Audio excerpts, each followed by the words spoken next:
Welcome to Sweetwater's Full Gospel Church. I am Pastor Cully. And I'm Roxanne. Thank you for joining us online. We pray that during the service you'll experience the presence of God wherever you are. Now let's go live.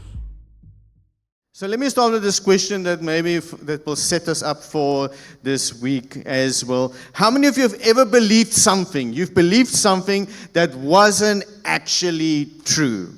Show of hands, who've actually believed something that wasn't actually true? Now come on, let's be honest now. Kom nou manne. Yeah.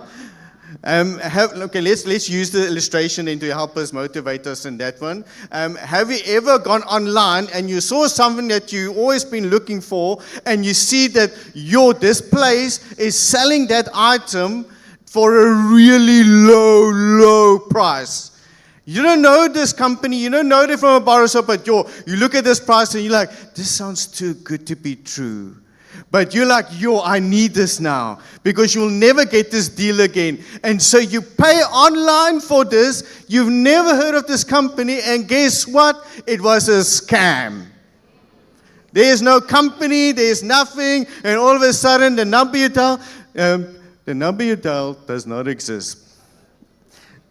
Okay, how many of you have ever, let's go another illustration quickly. How many of ever you woke up the morning and you're like, this is the day the Lord has made and I will rejoice in it. And you go to work and you get into the office and everybody looks at you weird and you're like, what is wrong with people? Why do you look at me weird? And then you realize you got your shirt upside down completely. And you're like, wow, why did I not check this out? Why did I believe that this is the day the Lord has made when everything is going upside down? How many of you ever seen, or heard a phone ring? Okay, remember now, the Lord is watching. How many of you heard a phone, in a group setting, you heard a phone, you know that's not your ringtone. But the moment the phone rings, you pick up, you're like, oh, is that my phone? You know it's not true, but you check your phone. It's amazing how easily we can believe something that isn't real. See, the most destructive lies aren't the ones we can laugh about. They're the ones you built your life around. And this morning we continue in our series, Replenish. And we're unpacking this very question this morning. Who told you that? Who told you that? Who told you that you will never change? Who told you that because you failed once, you will always be a failure? Who told you because you struggle, God must be disappointed in you? Who told you because you've been overlooked by people, you've been forgotten by God? Who told you that your past is your future? Who told you that your best days are behind you? Who told you that you will never break the addiction? Who told you that you will never overcome anxiety? Who told you that you are too damaged, too broken, too far gone, too late, too sinful for God to be used? And here's what I've discovered. We are incredibly careful about what we eat physically. We check the labels, we check, like what is this contained in this ingredients? What is it?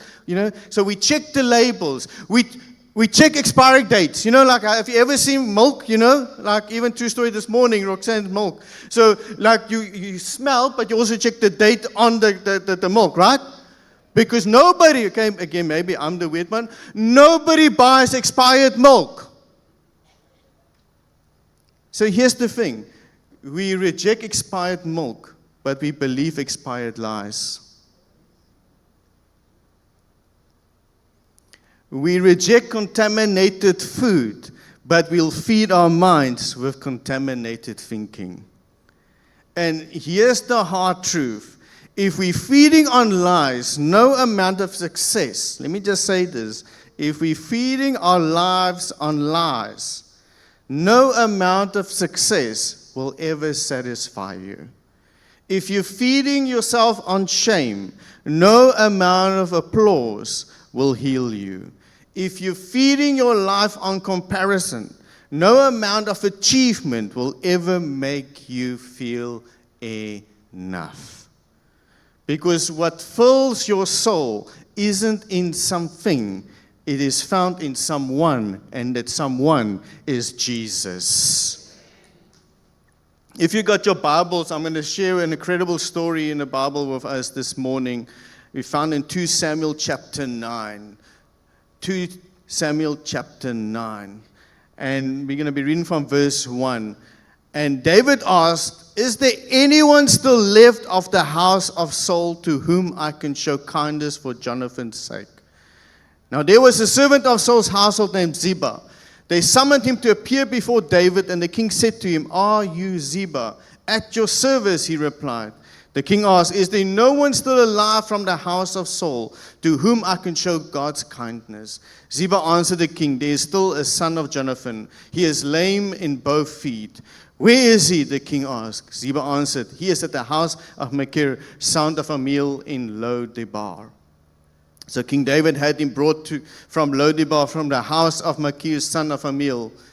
When Mephibosheth, son of Jonathan, the son of Saul, came to David, he bowed down to pay him honor. David said, "Mephibosheth, at your service," he replied. "Don't be afraid," David said to him, "for I will surely show you kindness for the sake of your father Jonathan. I will restore to you all the land that belonged to your grandfather Saul, and you will always eat at my table." Mephibosheth bowed down and said, "What is your servant that you should notice a dead dog like me?" Then the king summoned Ziba, Saul's steward, and said to him, "I have given your master's grandson everything that belonged to Saul and his family. You and your sons and your servants are to farm the land for him and bring the crops so that your master's grandson may be provided for. And Mephibosheth, grandson of your master, will always eat at my table." Now Ziba had 15 sons and 20 servants. Then Ziba said to the king, "Your servant will do whatever my lord the king commands his servants to do." So Mephibosheth ate at David's table like one of the king's sons. David says, as we start right in the beginning, David says, "Is there still anyone left?" He isn't asking, is there anybody worthy? He isn't asking, is there anyone qualified? He isn't even asking, is there anybody that's got their life together? David is simply asking, is there anyone left? Because here's the story. David made a covenant. Before David actually became king, David made a covenant with Jonathan years before. And David has not forgotten his promise that he's made. Can I encourage somebody here this morning, right from the start here quickly? Maybe people have forgotten the promises that they've made to you. But God never forgets a covenant he made with you. If God said it, he will do it. If God promised it, he will complete it. Now, let's talk about Mephibosheth quickly in this story because he's one of the main characters here. Even saying his name sounds like hard work. Try saying Mephibosheth 10 times on it quickly. Yeah. Imagine being the teacher doing the roll call in the morning. Mephibi, you know you are. Just stand and say, yeah. Now, here's the story about Mephibosheth, because you need to understand the background of Mephibosheth, because Mephibosheth, when he was 5 years old, news came to them to say that his father and his grandfather was killed in battle. So his nanny at that time, present time, his nurse, his nanny, the caretaker, panicked in that news. So she grabbed Mephibosheth at 5 years old and she started running. And all of a sudden, while she's running, she tripped and fell. And then that's where Mephibosheth actually became lame. Now, and from that day on, he could never really walk. Because the Bible even says he was crippled in both feet.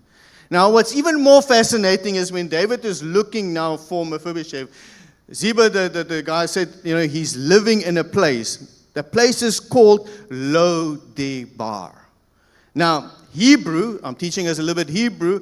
Lo-debar in Hebrew means a place of no communication, no pasture, Nothing, basically, in Hebrew. That's what that name means of the town. No communication, no pasture, nothing living there. Lodebar literally carries the idea of a place with no pasture, no productivity, no flourishing, a place of emptiness and obscurity. Isn't that interesting that this is where Mephibosheth finds him after the accident? And I put it down here this morning, it just dropped down. Some of us have lived so long at the address of pain that we start calling it our destiny. We live so long in our pain, of that address of pain, that we start calling it our destiny. See, here's David's servant that arrives, and he brings with him Mephibosheth into the palace. Now, Mephibosheth is standing before the king. The invitation has already been spoken. But before David could actually acknowledge the blessing upon Mephibosheth, something else already had spoken a lie to Mephibosheth. The lie found Mephibosheth first. And maybe, just maybe, that's where some of us are today. We've accepted Jesus, but we're still listening to shame. We received grace, but we're still answering to guilt. We've been invited, but we're still living like being rejected. And so let me ask the question that I started in the beginning. Who told you that? David changed everything about Mephibosheth's life. His address changed. His inheritance changed. His future changed. His seat changed. But one thing doesn't seem to change: the way Mephibosheth sees himself. 2 Samuel 9 verse 8 says, Mephibosheth bowed down and said, "What is your servant that you should notice a dead dog like me?" See, here's the thing. Grace changed his position, but shame was still controlling his posture. Grace changed his position from being living in Lodebar, a place of no productivity, no future, no destiny. But shame was still controlling his posture. David never, go read it for yourself, David never called Mephibosheth a dead dog. Not once. Yet Mephibosheth sees himself as a dead dog. Sometimes the hardest voice you'll ever hear is the one in your own head. Sometimes the person who reminds you the most often of your past is not the devil. Let me just say this. Sometimes it's yourself. Because here's the thing. When you deduce yourself in your head, how do you deduce yourself? What name do you answer to? Failure, rejected, divorced, addicted, unwanted, anxious, not enough. Because if the king has given you a different name, why are you still introducing yourself by the old one? Church, don't misunderstand me here, okay? I don't want you to think that I'm not seeing what is happening here. I'm not pretending that Mephibosheth wasn't lame after this. The Bible still says Mephibosheth was lame in both feet. His condition was real. His pain was real. His story was real. See, here's the thing. Grace didn't erase his history. Grace redefined his future. Some of you still carry scars. Some of you still remember that heartbreak that happened with you. Some of you still walking from recovery of grief or disappointment. Those things are real, but they no longer go to define who you are. This is a statement you need to just apply to yourself. If it didn't design you, it doesn't have the right to define you. There's only one who designed you, and his name is Jesus. If he designed you, he has the right to define you. And he will never call you a failure. He will never call you rejected. He will never call you addicted. He will never call you a loser. He will never call you by your sickness or your disease or your past or your history. He will call you by your future. You are a son and a daughter of the Most High. You are a prince and a princess of the royal kingdom of God.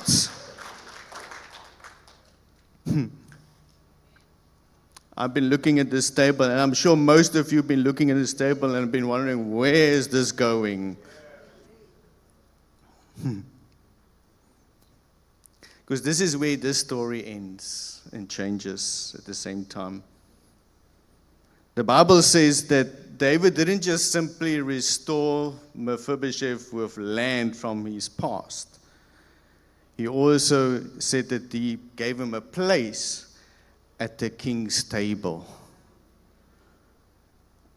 And here's the crazy thing. Go read for yourself, because it repeats itself 4 times in that story in 2 Samuel 9.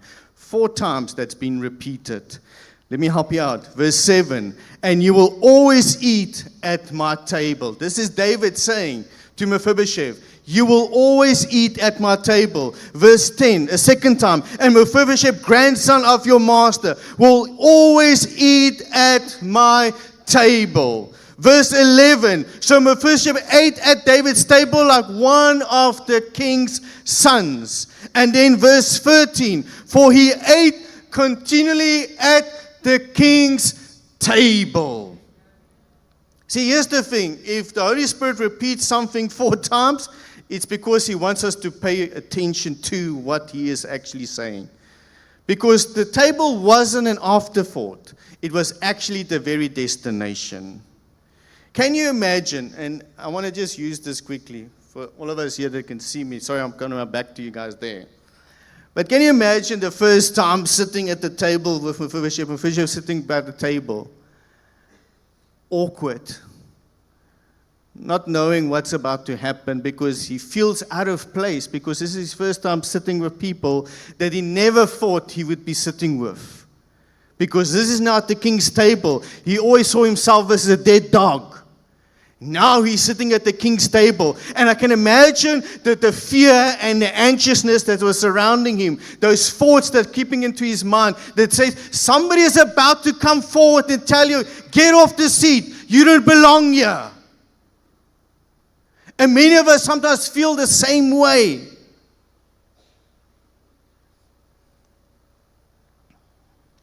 Some of us have carried the feeling into our relationship with God. We worship, but we quietly wonder if God still loves us. We pray, but we wonder, is God even listening to us? We serve, but we secretly believe, is it even enough for God? Yet the king says, just sit down. Just sit down. Every place sitting declares, you are being remembered. Every meal whispered, you belong. And let me just say this, because during the time, I can imagine that the enemy was whispering. And sometimes when we're sitting at this table where we feel we don't belong, the enemy will even whisper even louder to try and tell you that you don't belong. But I want to just show you something, because I imagine the story with Mephibosheth sitting there, and then the enemy is telling him, Boyki, you don't belong here, boy. What are you doing here? You don't deserve to be here. And then Mephibosheth reaches for a bread, and he's like, oh. I can't hear you, devil. I'm busy chewing.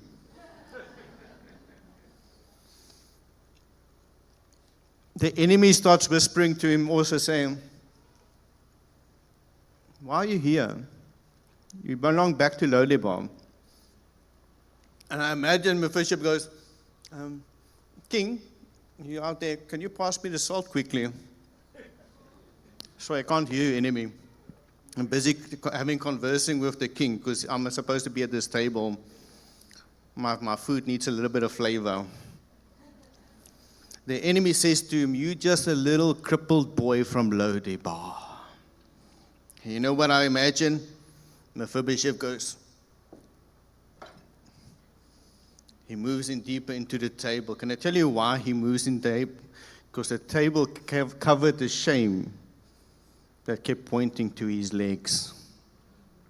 The closer he came to the king's table, the less he saw his disability. Every time he looked down, He didn't see his legs, he saw the table. He didn't see what broke him, he saw what welcomed him. Church, that's what kept coming back to him. Because the table kept reminding him of something his past never could. Under the tables, his legs were hidden. And what everyone saw was not a crippled boy. They saw a son at the king's table. Our identity is no longer determined by our brokenness. It's determined by our place at the king's table. Church, let me just say this quickly. How much time have we spent arguing with the voices that tells us we don't belong at the table, when God's simply been saying, stay at the table? Every morning you open the Word of God, you pull up a chair. Every time you pray, you're pulling up a chair. Every time you lift your voice for worship, you're pulling up a chair. Every time you gather around people that's with God, you are pulling up a chair. Not because, I want you to understand this, not because you're trying to earn a seat, because you're already being called to be at the table. You've already been given one. So let me come and ask again. Who told you that you don't belong at this table? Who told you that your story is over? Who told you that you are too broken? Who told you that because you carry a limp that you are beyond repair? Because I know what the king says. The king says, sit. Now, I was looking at this table this morning, and some of you don't know the week I had last week. And I thought when I was preparing this message was for you guys. And then I had a bit of a week, and then I realized, well, this message, sorry to tell you guys, but this message was actually for me. Because sometimes, even as a pastor, you sometimes come to a place where you feel that you're not wanted. You feel that the lies of the enemy telling you that you're not worthy. That why are you sitting at the table that you're making a facade?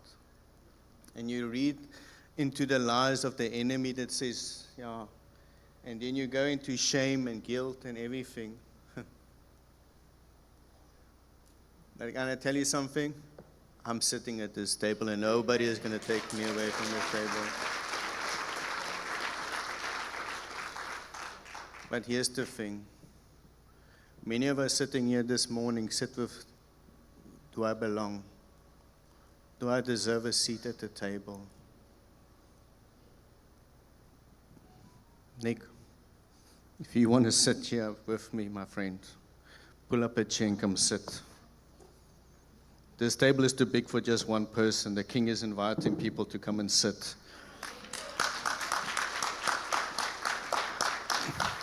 Who else? Come, bring a chair. If you want to come, join us. Come, get a grape. Grab a bread. Let's chow. Come, grab a chair. Where you believe so long about the lie of the enemy that you don't belong. That this table is only for some people who got their life figured out. Come, bring a chair, bring a chair, bring a chair. I'll make space. Make not the circle bigger, make the table bigger. Come, this side feels like they all got it together. Come, bring a chair. Because here's the thing I want to share with you.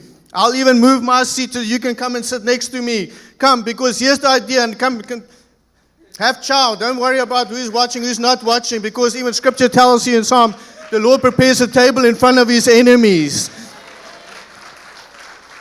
The devil can tell you a lie, because that's what it talks. Who told you that? The devil can tell you a lie that you don't belong at the table. But I'm telling you now, the king is still reminding each and every one of us, this table belongs to each and every one of us that is called by his name. If you're tired of letting fear have the loudest voice, if you're tired of letting shame define your future, if you're tired of answering to names that God never gave you, then this is simply about bringing your chair and sitting at the king's table. Sometimes we need to say, from today, I'm choosing where I'll sit. Come on, there's room. There's always been room at the King's table. And I love this because I want you to get this idea. Each one that's sitting here this morning, different backgrounds, different stories, different journeys, but one King, one invitation, one table. And in case you missed this, this is what grace looks like. This is what grace looks like. Grace doesn't ask you where you've been before it offers you a seat. Your past may remember your failures, but the King remembers the covenant. The lie may have found you first, but grace found you too. So the next time the enemy whispers you don't belong, don't waste your time arguing. Just keep pulling up your chair. Keep opening your Bible, keep praying, keep worshiping, keep gathering, keep trusting. Because the King has always got a place for you at his table. Every meal still whispers, you belong. Can I ask you where you are right now? Can you stand to your feet?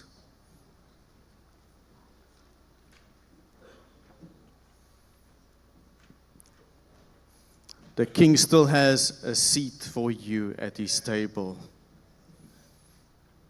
Life might have knocked you down. You might have even believed by the way that you're living right now that the King has forgotten your name. He's not forgotten your name. He's actually rewriting your future. He's changing your address from Lodebar to the King's table, where you rightfully belong. Say, Heavenly Father and Almighty God and King, we come before you, Lord God, and we thank you, Lord God, for each and every person, Lord God, that is called by your name, Lord God. Not defined by their failures, not defined by their past, not defined by any accident or things that has happened, Lord God, by any weakness, any disease or sickness, Lord God, even being lame above feet, Lord God.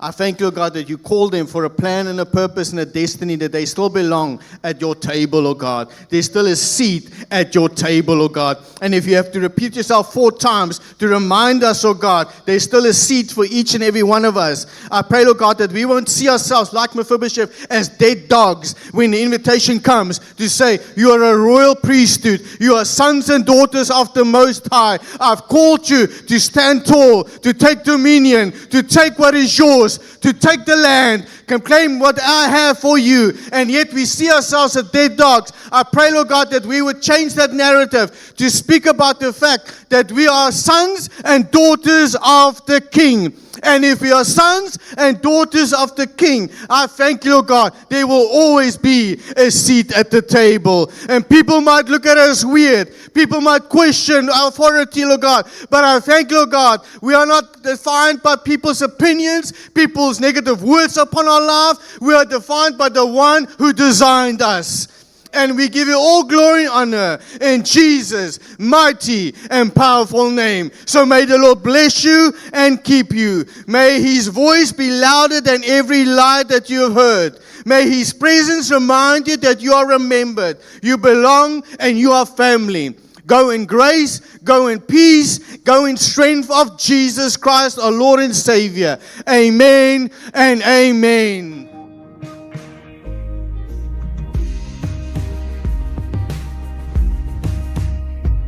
Thank you for watching till the end. If you were impacted by the service, please share it with someone else, like our page, and subscribe so that you'll get notifications of our upcoming services and events. May you be blessed as you journey with Jesus.